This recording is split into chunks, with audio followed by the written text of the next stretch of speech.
दो होते हुए भी एक है केले का पत्ता।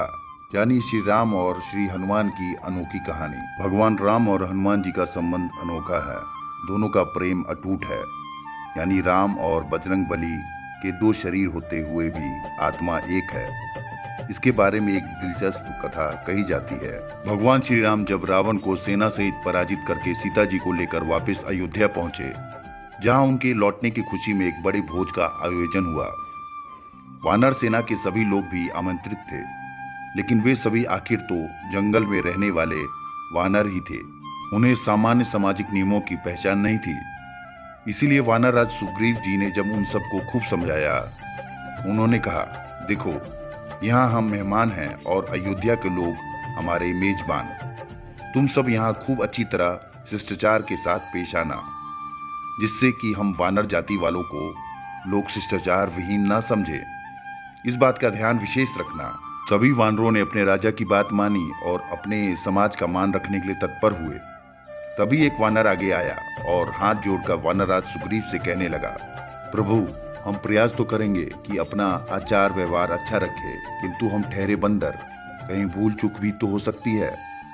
तो हो सकता है कि अयोध्या वासियों के आगे हमारी छवि अच्छी नहीं रहे। इसके लिए मैं प्रार्थना करता हूँ कि आप किसी को हमारा अगुवा बना दें, जो न सिर्फ हमें मार्गदर्शन देते रहें, बल्कि हमारे बैठने आदि का प्रबंध भी सुचारू रूप से चलाएं। कहीं किसी वस्तु के लिए वानर आपस में लड़ने भिड़ने लगे तो हमारी छवि धूमिल हो सकती है।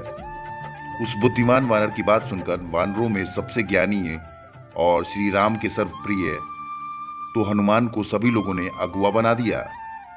भोज के दिन श्री हनुमान सबके बैठने वगैरह का इंतजाम कर रहे थे। पूरी वानर सेना को ठीक से बैठने के बाद हनुमान जब श्री राम के पास पहुंचे तो श्री राम ने उन्हें बड़े प्रेम से कहा कि तुम भी मेरे साथ ही बैठकर भोजन करो। अब हनुमान पशुपेश में आ गए। उनकी योजना में प्रभु के बराबर बैठना तो था ही नहीं। वे तो अपने प्रभु के भोजन ग्रहण करने के बाद ही प्रसाद के रूप में भोजन ग्रहण करने वाले थे। उनके लिए ना तो बैठने की जगह ही थी और ना ही भोजन परोसने के लिए केले का पत्ता था। इसीलिए हनुमान बेचारे पशुपेश में थे। वे ना तो प्रभु की आज्ञा टालने का साहस कर सकते थे और ना ही उनके साथ खाना बैठ के खा सकते थे। लेकिन प्रभु तो भक्त की मन की बात जानते हैं ना। वे तो जान गए कि मेरे हनुमान के लिए केले का पत्ता नहीं है, अन्ना ही स्थान है। तब उन्होंने अलौकिक कृपा से अपने साथ हनुमान के बैठने के लिए स्थान बढ़ा दिया। जिन्होंने इतने बड़े संसार की रचना की हो, उन्होंने जरा सा और स्थान की रचना कर दी। लेकिन प्रभु ने केले का एक अतिरिक्त पत्ता नहीं बनाया।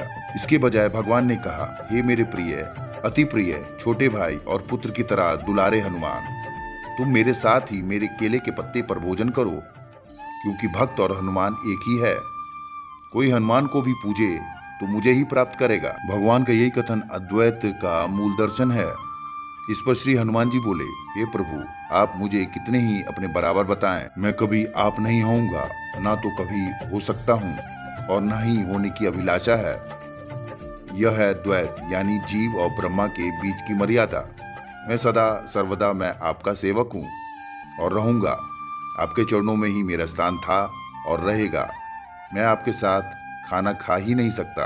जब श्री हनुमान जी ने प्रभु के साथ भोजन करने के लिए इनकार कर दिया, तब श्री राम ने अपने सीधे हाथ की मध्यमा उंगली से केले के पत्ते के मध्य में एक रेखा खींच दी, जिससे वो पत्ता एक ही रहा और दो भी हो गया।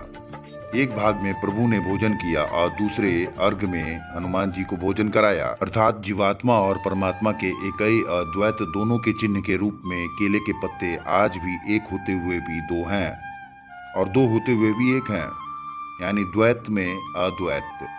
यही सृष्टि की व्यवस्था है जो ब्रह्मा और जीव के संबंध यानी द्वैत में अद्वैत को दर्शाती है।